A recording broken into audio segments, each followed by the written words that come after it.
The laughter wasn't loud. That's what made it worse. It was soft, controlled, meant to be cruel only to me. Girls like her, Adam's father said, swirling his wine with contempt, they don't marry for commitment. They marry for comfort. A few guests let out awkward chuckles. Some looked away. Most pretended to keep eating. My hands were still in my lap, fingers curled so tight I could feel my nails pressing into my skin. I hadn't touched my food. Adam leaned forward with a grin, a smug, practiced smirk, and said, "She went from poverty to pearls in weeks. Not bad, huh?" Laughter again. This time it stuck. I felt it in my teeth, my chest, my bones. Even his mother smiled, as if this was all just light teasing. Something I should take as a joke. As if I was lucky to be sitting there, surrounded by crystal, white linen, and a family that never believed I deserved the seat I was in. My throat burned, not from shame, from restraint, because I could have screamed. I could have thrown the champagne in his father's face, slapped the smirk off Adam's lips, stormed out like a scene in a bad soap opera. But I didn't. Instead, I stood up slowly, straightened my dress, took the ring off my finger, and placed it carefully, silently, on the edge of the plate in front of Adam. Gasps. Whispers. A fork dropped to the floor. But I didn't hear any of it. I was already walking. No apology. No speech. No breakdown. Just silence. And then the click of my heels on marble as I left behind the most expensive humiliation I'd ever been gifted. I didn't look back. I didn't need to. I already knew what their faces looked like. Shocked. Embarrassed. Still trying to compute that the girl they thought they owned had just walked out of their perfect little performance. I didn't give them the dignity of a scene. I took mine with me. My name is Jasmine Brooks. And from wherever you're watching this, stay with me. Because the night they mocked my worth was the night I rewrote their legacy. Let them say I was a gold digger. Let them spread the story that I couldn't handle a joke. Let them lie. Because soon, the world would know the truth. Not just about who I was, but about what I became after that night. And trust me, they should have never handed me that microphone made of shame. They should have never given me that silence. Because I was about to turn it into thunder. You learn to make yourself small when the world around you tells you your dreams are too big. My mother was a seamstress, proud, soft-spoken, and tired. She raised me in a one-bedroom apartment above a nail salon. The wallpaper peeled in corners. The fridge door needed a kick to shut. But the love, that place overflowed with it. I didn't grow up with pearls. I grew up learning how to stretch a dollar, how to find beauty in hand-me-downs, and how to keep your head high when everyone expected you to keep it low. I studied with a flashlight under my blanket while neighbors argued through the walls. I washed uniforms at night, worked diner shifts on weekends, and applied for every scholarship I could find. Every acceptance letter I got, I folded and placed inside an old shoebox under my bed. It wasn't pride. It was proof. Proof that I was clawing my way out. That's where I was when I met Adam. He didn't come from shadows. He came from spotlights. From a world where problems were solved with phone calls, where struggle was just a story they watched in documentaries. We met at a company gala. I was there shadowing the PR team from a fellowship program I nearly didn't get. He was there shaking hands and sipping scotch, a rising star at his father's firm. I knew his type. Glossy, charming, dangerous in the way thunderclouds are, beautiful from a distance, devastating up close. But he noticed me, asked what I was doing there, said I had interesting eyes. I rolled them. He laughed. Something about the way I didn't fall at his feet intrigued him. He pursued me. Hard. Flowers at work. A coffee sent to my co-working space. Dinners at places I couldn't pronounce. He said he admired my drive. That I was refreshing. I let him in slowly, against my better judgment. My mother warned me, Jazz, rich men like that don't love women like us. They collect us. I thought she was being bitter. Turns out she was being wise. Adam was never overtly cruel. He was polished in his condescension. You're not like other girls from your background, he'd say, as if that was a compliment. He joked that he was rescuing me from ramen and roommates. I'd laugh at first. I didn't want to seem sensitive. He was just being playful, right? until his mother invited me to brunch and brought a bag of her old jewelry, smiling sweetly as she said, "These should help you look the part." Until his father sat across from me during lunch and said, "So, what's the real plan here, Jasmine? Secure the ring, then the assets." I smiled, bit my tongue, paid for my own lunch. I wanted to believe Adam was different. That love could be louder than legacy. That maybe, just maybe, someone from privilege could see beyond the surface. But looking back, I think he loved the idea of me. The struggle made me a good story to tell. He liked how I looked beside him, like proof of his generosity, his open-mindedness. But he never wanted me at the table. He wanted me beneath it, grateful, quiet, owned. And I was none of those things. Not for long. The first time I thought about leaving Adam, we were sitting at a rooftop bar, and he laughed at a story I was telling, not because it was funny, but because it embarrassed me. I'd told him how I used to sell handmade bracelets in high school to help with rent. His response? "God, babe, that's so cute." Like a charity case with ambition. He kissed my cheek like it was meant as a compliment. I smiled, but something in me cracked. He always did that, wrapped insults in ribbon. Called me adorable when I was being assertive. Called my goals cute when I dared to dream too loud. But the worst part? I let him. Because when you come from scarcity, sometimes attention feels like love, even when it comes with knives. He gave me gifts, trips, showed me off to friends who whispered things they thought I couldn't hear. She's got that glow-up story energy. She better be worth the brand rub. She's beautiful in a grounded sort of way. I laughed along, pretended not to notice, told myself love meant compromise. But real love doesn't require you to erase yourself. And Adam was slowly trying to turn me into a portrait he could hang, not a partner he could stand beside. The red flags weren't waving. They were dancing in my face. Like the prenup his father casually slid across the brunch table one Sunday. "We just want to protect family assets," he said, smiling without warmth. You understand, I hadn't even accepted Adam's proposal yet. When I looked at Adam, waiting for him to defend me, he just shrugged. It's standard. Not a big deal. It was always not a big deal when it was about my dignity. When his mother offered to have her stylist give me a class polish before our official engagement photos. When his cousin whispered, "At least she'll raise hardworking kids." When Adam said, after I launched my small consulting gig, "Cute, you've got a hobby now." I told myself I was overreacting, that I had to adjust, that love required bending. But every time I bent, something sacred inside me snapped.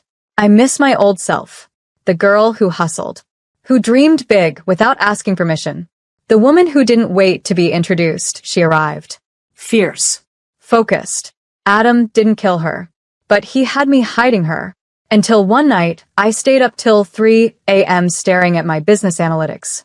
My client base had doubled in the past 2 months. My consulting packages were being shared in elite circles. A woman I'd helped land her first investor emailed me. "You don't just teach us strategy. You remind us we're worth something." And I realized something profound. I'd spent so long trying to fit into Adam's world. I hadn't noticed I was already building one of my own. That's when the plan started. I didn't need revenge. I needed release. I quietly separated my finances, took my name off shared accounts, moved client communications to a private line. And then, just 1 week before the engagement dinner, I got the call. A private equity firm wanted to invest in my company. 7 figures. Up front. And suddenly, I wasn't just the girl who rose from nothing. I was a woman holding everything. And that dinner? That was going to be their final show. And my quietest exit. I didn't want a scene. I wanted strategy. By the time Adam's family booked the venue for the engagement dinner, I had already put the wheels in motion. I opened a second business account in my name only, transferred the full down payment from the private equity deal there, discreetly. No social media announcement, no confetti. Just cold, silent growth. I changed the passwords on my business platforms, revoked Adam's email access for security. He didn't notice. He never really paid attention to details that didn't benefit him. Instead, he paraded me around like a well-groomed secret, someone to show off at functions but never empower behind the scenes. I let him, Because when you want someone to underestimate you, there's no better disguise than their own arrogance. I started keeping copies of every financial document, invoice, and client agreement in a private drive. Made sure every trace of my worth was no longer tied to his family's approval. Even my wardrobe changed. I stopped wearing the things his mother gifted me, those recycled blazers and handbags that whispered, "Be grateful we included you." I went back to my own style, bold, Sharp. my roots, not theirs. Every move I made was surgical, because revenge isn't loud, it's precise. The final piece was my exit plan. I secured a penthouse office in a co-working tower downtown, paid 6 months in advance, hired an assistant, a single mom who reminded me of my own mother's resilience. I even ordered a custom plaque for the glass door. Jasmine Brooks, CEO, Brooks and Bloom Consulting. It gleamed in silver. No pearls, just earned polish. When Adam asked me if I was excited for the engagement dinner, I smiled sweetly, thrilled. He kissed my forehead like I was a good girl, and I let him believe the illusion he so badly needed, that I was just the accessory to his legacy. But that legacy? It was already crumbling. Because in the week leading up to the dinner, his latest startup pitch failed. 3 investors pulled out, and one of them now funded me. He had no idea I was the reason they'd redirected capital. That my name, invisible in his world, had echoed in the rooms where money changed hands. He was too busy picking out napkin colors and dinner music. I watched him the night before the dinner as he practiced his toast in the mirror. "Jasmine is proof that love can lift someone up," he said with a smile. I nearly laughed. Love didn't lift me. I did. Love didn't build my business. I did. Love didn't walk through fire and show up with scars and dignity intact. That was all me. But I let him rehearse. Let him believe. Because the most beautiful part of walking away is letting them think they're holding you, right until you open your hand and reveal. You were never holding on to them. They were just passing through. And tomorrow night, they'd see exactly what happens when the woman they tried to shrink decides to grow, unapologetically, in silence, in strength, and on her own terms. The room was dipped in gold. Gold chairs, gold chargers, gold-trimmed name cards. Even the floral centerpieces glinted under chandeliers, like someone had ordered excessive wealth with a side of ego. I walked in alone. No +1. No apology. Wearing a fitted black dress that hugged like a secret and heels that clicked like punctuation. Heads turned. Not because I was overdressed, but because I finally looked like I didn't need anyone's approval. Adam greeted me with a practiced smile. Wow. "You clean up." I nodded. "I'm not here to be cleaned." He laughed. Thought I was joking. Of course he did. His mother air-kissed my cheeks like a socialite claiming territory. "Glad you wore something simple," she whispered. "Wouldn't want to outshine the family." Outshine? "Lady, I built a company while you built centerpieces." I took my seat. The speeches began. His cousin talked about how Adam has always had great taste. Even as a boy, he picked the best toys. The room chuckled. His father stood, champagne in hand, ego in full bloom. "We are so proud to welcome Jasmine into our family," he said. "She reminds us that with the right support, anyone can rise." Whispers. Laughter. Eyes shifting my way. Then he added, eyes gleaming. "Girls like Jasmine know how to upgrade their lives. From humble beginnings to pearls. Isn't that right, son?" Adam smirked. "She upgraded real quick." Laughter this time didn't just tingle, it cut. And Adam? He laughed with them. That was the moment. Not the insult. Not the dig. But the smirk. The betrayal wrapped in a smile. A man so comfortable letting me be the punchline. I stood. Quietly. Not rushed. Not emotional. Just done. I slipped the ring off my finger. The same ring his mother once said would look more believable after you tone up your hands. I placed it gently in front of Adam's plate. Gasps circled like perfume. I turned to his father. "Thank you for your generosity," I said, evenly. "And your clarity." Then I turned to Adam. He looked confused, like he'd lost his place in a script. "I was never yours," I said softly. "You just mistook my grace for gratitude." I looked around the table. Every smug face. Every empty smile. Every eye that had once looked through me now suddenly frozen. This dinner didn't expose me, I said, lifting my chin. It exposed all of you. Then I walked away. No tears. No raised voice. Just the sound of my heels tapping through their silence. One guest stood to clap. Only one. A woman I didn't recognize. Maybe someone's date. Maybe someone who had been where I was once. But that single clap? It echoed louder than all their laughter. Outside, I took a breath. The city looked the same, but something had shifted. I hadn't just walked out of a dinner. I'd walked out of a narrative. And the girl they mistook for a decoration? She had just become the headline. It started with a text from one of Adam's groomsmen. Yo, what happened last night? Twitter's blowing up. I hadn't posted a word. I didn't need to. Someone at the dinner had recorded the moment. The father's speech, Adam's smirk, my ring landing on the plate like a mic drop in gold. By morning, the video had over 400,000 views. By lunch, it had a hashtag. Hashtag, she did not come to beg. People weren't just watching. They were feeling it. Women from around the world posted their own stories of walking out of rooms that tried to shrink them. The comment sections exploded with quotes from my quiet takedown. You mistook my grace for gratitude.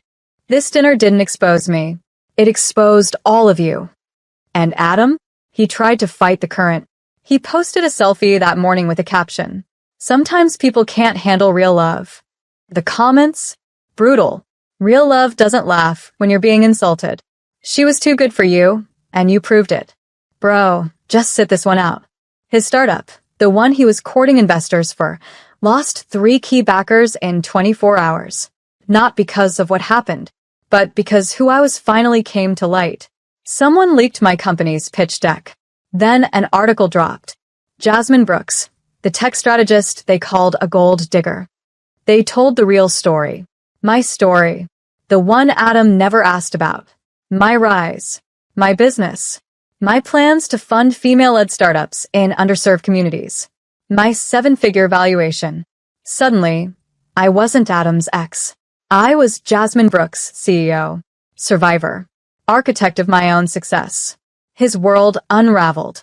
I heard from friends of friends that he went into damage control mode. Jazz overreacted, he said in one interview.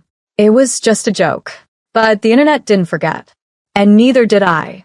Meanwhile, Adam's father went silent. No statements. No apologies. Just a sudden cancellation of his speaking gig at a business summit the next week. Turns out, insulting women trying to escape poverty isn't great for public image. I didn't reach out. Didn't answer calls. Didn't open emails.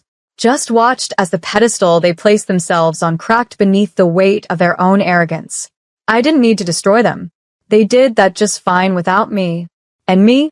I kept building. I got invited to speak at a women's finance summit. All expenses paid. Topic? Walking out with wealth, when silence is louder than revenge. The irony? The keynote was supposed to be Adam's father. They replaced him with me. That's when it hit me. This wasn't about revenge anymore. It was about correction. They taught me I wasn't enough unless I was quiet, small, grateful.